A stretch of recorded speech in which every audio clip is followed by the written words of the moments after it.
کر کے بتاتا ہوں۔ ابھی معلوم اس وقت تک تم ایک نقلی فرحات تیار کرو تاکہ سوزوکو راضی خوشیوں سے اپنا محبوب سمجھ کر اس کے ساتھ جا سکے۔ آل رائٹ، 1 گھنٹے میں ڈمی تیار ہو جائے گی۔ میں نے اسے رابطہ ختم کر کے سوزوکو کی خبر لی۔ وہ فوجی ہیڈ کوارٹر کے ایک کمرے میں بستر پر لیٹی ہوئی سوچ رہی تھی۔ میں نے پاپا سے بدتمیزی کی ہے، نہ جانے مجھے فرحات کے سامنے کیا ہو جاتا ہے۔ میں دیوانی ہو جاتی ہوں۔ ایسے وقت یہ بھی نہ سوچا کہ باپ سے گستاخی کر رہی ہوں۔ مجھے پاپا سے معافی مانگنی چاہیے۔ اسی وقت میں نے اس کے دماغ پر دستک دی۔ ہیلو سوزوکو، میں تمہارا فرحات بول رہا ہوں۔ وہ ہڑبڑا کر بستر سے اٹھ بیٹھی اور چاروں طرف متلاشی نظروں سے دیکھنے لگی۔ پھر اسے خیال آیا کہ فرحات کا لہجہ اس کے دماغ سے ابھرا تھا۔ میں نے کہا، تم ٹھیک سوچ رہی ہو، میں ٹیلیپیتھی کے ذریعے تم سے مخاطب ہوں۔ وہ اپنے دھڑکتے ہوئے سینے پر ہاتھ رکھ کر سوچنے لگی۔ ٹیلیپیتھی؟ ہاں، یاد آیا، پاپا کہہ رہے تھے کہ فرحات ٹیلیپیتھی جانتا ہے، دوسروں کے دماغ کی باتیں پڑھ لیتا ہے۔ کیا یہ ممکن ہے؟ کیا فرحات ابھی مجھ سے بول رہا تھا؟ ہاں میری جان، میں ابھی تم سے مخاطب ہوں، مگر میں کیسے یقین کروں؟ فرحات تو یوں بھی تنہائی کے وقت میرے دماغ میں بولتا رہتا ہے۔ میں ابھی یقین دلاتا ہوں۔ یہ بات اچھی طرح سمجھ لو کہ جب میں کسی کے دماغ پر قبضہ کرتا ہوں تو میرا معمول میری مرضی کے مطابق عمل کرتا ہے۔ اب تم اپنی ہتھیلی کو میرے نام پر چوم کر اپنے سینے سے لگاؤ گی۔ یہ دیکھو، یہ تم عمل کر رہی ہو۔ اس کی سوچ نے کہا، میں ایسا نہیں کروں گی۔ دیکھتی ہوں کہ فرحات نے کس طرح میرے دماغ پر قبضہ کیا ہے۔ مجھے تو یقین نہیں آتا۔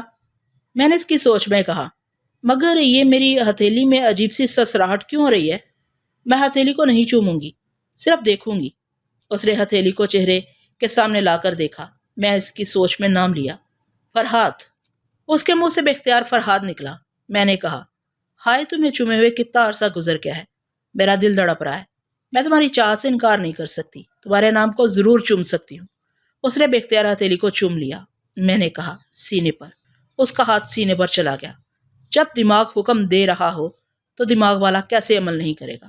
جب تک انسان زندہ رہتا ہے دماغ کے تابع فرمان رہتا ہے۔ وہ چونک کر اپنی ہتھیلی کو دیکھنے اور اپنے لبوں کو چھونے لگی۔ وہ اپنے آپ سے پوچھ رہی تھی، کیا میں نے واقعی بھی ایسا کیا ہے جیسا کہ فرحات کہہ رہا تھا؟ ہاں، میں نے ہوش میں رہ کر ہتھیلی کو چوم کر سینے سے لگایا ہے۔ وہ دماغی طور پر بری طرح الجھ رہی تھی۔ میں نے کہا، میری سوزی، یقین کر لو کہ میں تمہارے دماغ کے اندر بول رہا ہوں۔ ہاں، یقین کرنے کو جی چاہتا ہے، مگر ایسا تو کبھی نہیں ہوا۔ کبھی کسی نے سوچ کے ذریعے گفتگو نہیں کی۔ ہائے، تم کیسے ہو؟ دنیا سے نرالے ہو۔ جی چاہتا ہے کہ اڑ کر تمہارے پاس چلی آؤں۔ اس کی ضرورت نہیں ہے، میں خود تمہارے پاس آ رہا ہوں۔ واقعی؟ وہ خوش ہو گئی، پھر مایوس ہو کر بولی، مگر تم کیسے آؤ گے؟ پاپا تمہارے خلاف ہے، اب تمہیں میرے قریب آنے کی اجازت نہیں دیں گے۔ تم میرے مشورے پر عمل کرو۔ اپنے پاپا سے معافی مانگ کر ان سے جھوٹ کہہ دو کہ تم نے فرحات کا خیال دل سے نکال دیا ہے، پھر تمہیں گھومنے پھرنے کی آزادی مل جائے گی۔ اب صبح ہونے والی ہے، تم نیشنل پارک جانے کی اجازت لے لینا۔ مگر وہ مسلح پہرے داروں کے ساتھ جانے کی اجازت دیں گے، ہمیں گرلاش کی طرف سے خطرہ ہے۔ تم فکر نہیں کرو، پہرے داروں کے ساتھ ہی پارک کی طرف جانا، میں ہر حال میں تم سے آ کر ملوں گا۔ لیکن میں کس طرح پہچانوں گی کہ وہ تم ہو یا گرلاش ہے؟ کوڈ ورڈز یاد رکھو۔ تم مجھے دیکھتے ہی کہنا، جدائی کی رات گزر چکی ہے۔ جواب میں کہوں گا، پیار کی صبح جوان ہے۔ ونڈرفل، وہ خوش ہو کر بولی، کیسا مہماتی رومانس ہے۔ میں ضرور آؤں گی۔ ہاں، مگر ٹھیک 1 گھنٹے کے بعد۔ ابھی اپنے پاپا کو فون کر کے معافی مانگو، ان کا اعتماد حاصل کرو۔ اچھا، میں رخصت ہوتا ہوں، پارک میں ملاقات ہوگی۔ میں نے اسے نجات حاصل کر لی۔ اس کے بعد میں نے سونیا کی خبر لی۔ اس وقت چاروں طرف کی الجھنیں ایسی تھی کہ باری باری ہر ایک کے ذہن میں جھانکتے ہوئے سونی تک پہنچنے میں دیر ہو گئی تھی، لیکن کوئی خطرے کی بات نہیں تھی۔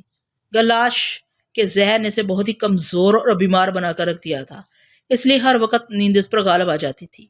میں چپ چاپ اس کے خواب دیدہ ذہن میں جھانکتا رہا۔ وہ تمام فکر و پریشانی سے آزاد ہو کر آرام سے سو رہی تھی۔ میں نے اسے بیدار کرنا مناسب نہیں سمجھا۔ یہ میں بعد میں بھی معلوم کر سکتا تھا کہ اسے کسی اسپتال میں پہنچایا گیا ہے۔ وہ بیچاری صحت مند ہونے کے بعد ہی یہ معلومات حاصل کر سکتی تھی کہ اسے کسی ملک کے کس شہر میں رکھا گیا ہے۔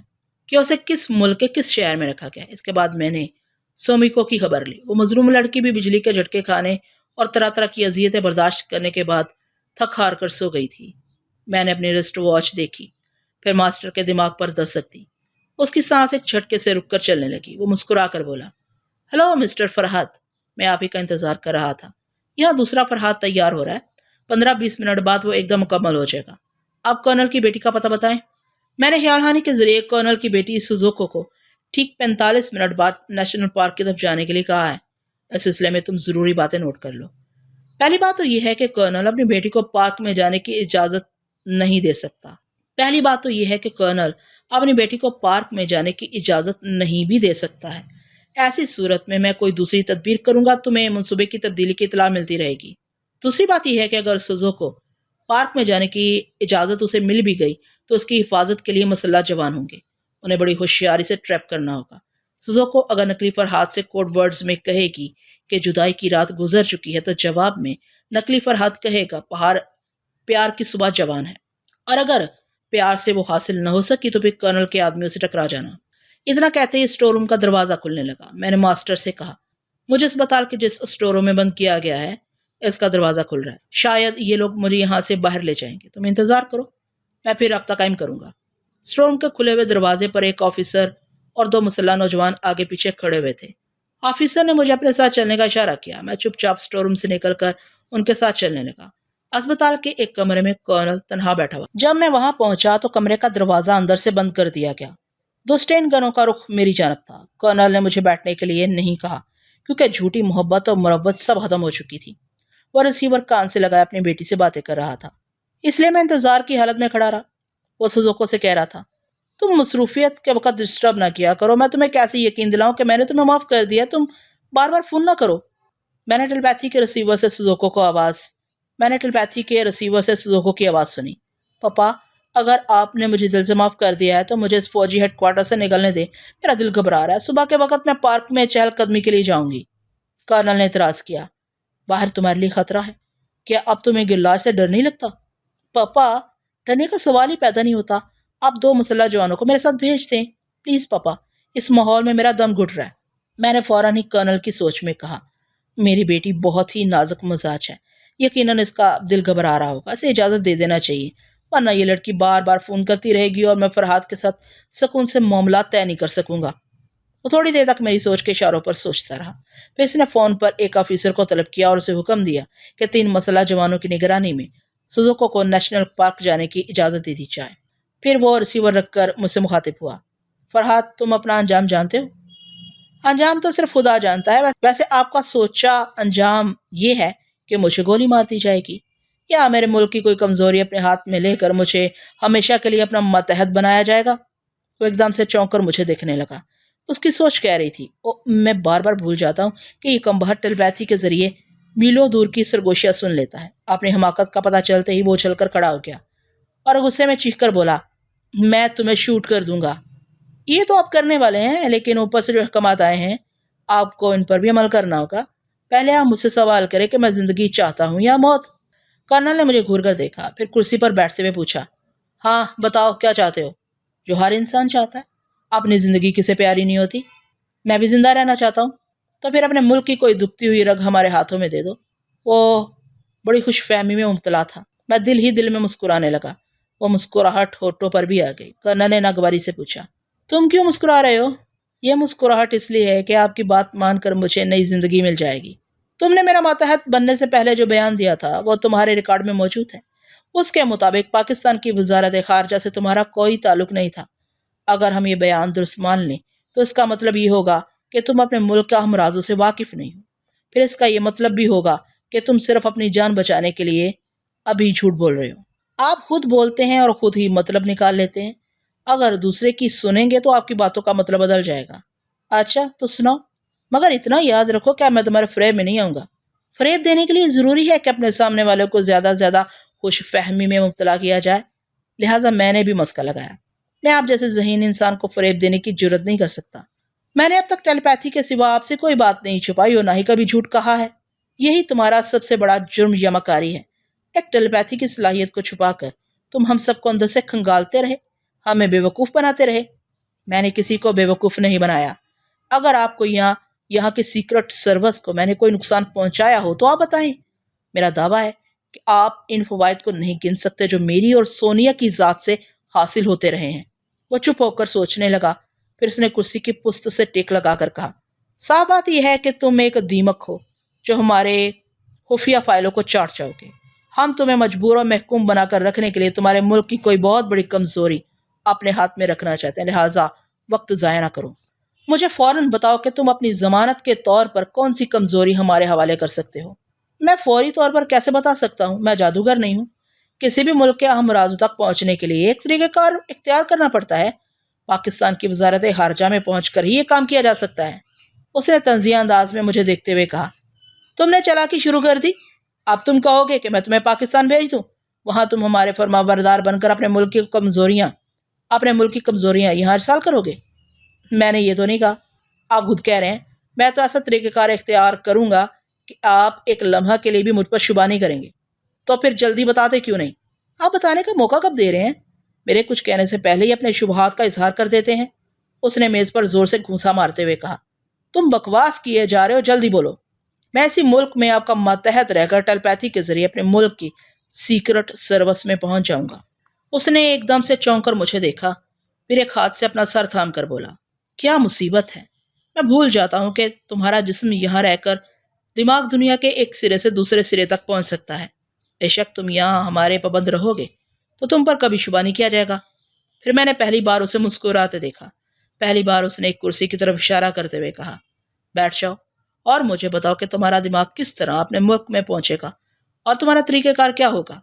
میں نے کرسی پر بیٹھتے ہوئے کہا، آپ بڑے محتاط رہنے کے عادی ہیں، اپنے کسی بھی مشن کی باتیں اپنے دوسرے ماتحتوں کے سامنے نہیں کرتے ہیں، پھر ان لوگوں کے سامنے باتیں کرنا کہاں تک مناسب ہے؟ فرحات، صاف اور سیدھی بات یہ ہے کہ تم خطرناک ہو۔ میں تمہارے ساتھ تنہائی میں باتیں نہیں کر سکتا۔ یہ مسلح نوجوان یہاں موجود رہیں گے۔ میں نے مسلح نوجوان پر ایک نظر ڈالی، پھر مسکرا کر کرنل سے کہا، آپ خواہ مخواہ مجھے اپنا دشمن سمجھ رہے ہیں۔ دیکھیے، ٹیلیپیتھی کے سامنے دنیا کے تمام ہتھیار زنگلود ہو جاتے ہیں۔ اگر آپ اجازت دیں تو میں یہ ثابت کر دوں۔ کرنل نے حیرانی سے پوچھا، کیا تم یہ کہنا چاہتے ہو کہ یہ تمام ہتھیار تمہیں نقصان نہیں پہنچا سکیں گے؟ جی ہاں، اگر آپ ناراض نہ ہوں تو میں ایک چھوٹا سا کھیل دکھاؤں؟ میں ضرور دیکھوں گا۔ میں نے کھیل شروع کرنے سے پہلے آس پاس کا جائزہ لیا۔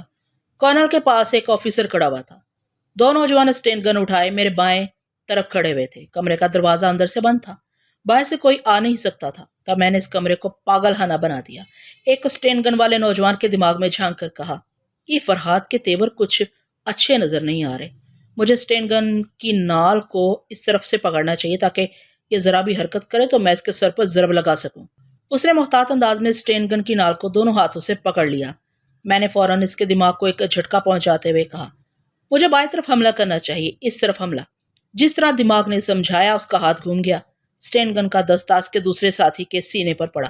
اسٹین گن اس کے ہاتھ سے چھوٹ کر دور جا پڑی۔ وہ فرش پر چاروں شانے چت ہو گیا۔ آفیسر نے اپنے ہولسٹر سے ریوالور نکال کر اس ماتحت کو للکارا جس نے اپنے ساتھی پر حملہ کیا تھا، ہالٹ! کیا تمہارا دماغ خراب ہو گیا ہے؟ میں نہیں چاہتا تھا کہ وہ چپ چاپ بیٹھے ہوئے فرحات کی دماغی کلا بازیوں کو سمجھ سکے۔ اس کی بات پوری ہونے سے پہلے میں نے اس کے ذہن کو ایک زبردست جھٹکا پہنچا کر کہا، دماغ تو میرا خراب ہوا ہے، اس لیے تو میں یہ ریوالور فرحات کی طرف اچھال رہا ہوں۔ اس نے بلا تاخیر ریوالور کو میری طرف اچھال دیا۔ میں نے ہتھکڑی پہنے ہوئے ہاتھوں کو اٹھا کر اسے کیچ کیا۔ اتنے میں حملہ کرنے والا ماتحت سنبھل گیا تھا۔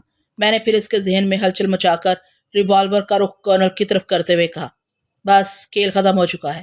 کمرے میں سناٹا چھا گیا، جو جہاں تھا وہیں رک گیا۔ ان کے پاس اتنی عقل تھی کہ ان کی ذرا سی حرکت پر ریوالور سے گولی چلے اور کرنل موت کے شکنجے میں تڑپتا نظر آئے گا۔ وہ سب موت کی اس انگلی کو دیکھ رہے تھے جو ریوالور کے ٹریگر پر رکھی ہوئی تھی۔ کرنل خوفزدہ ہو کر مجھے دیکھ رہا تھا۔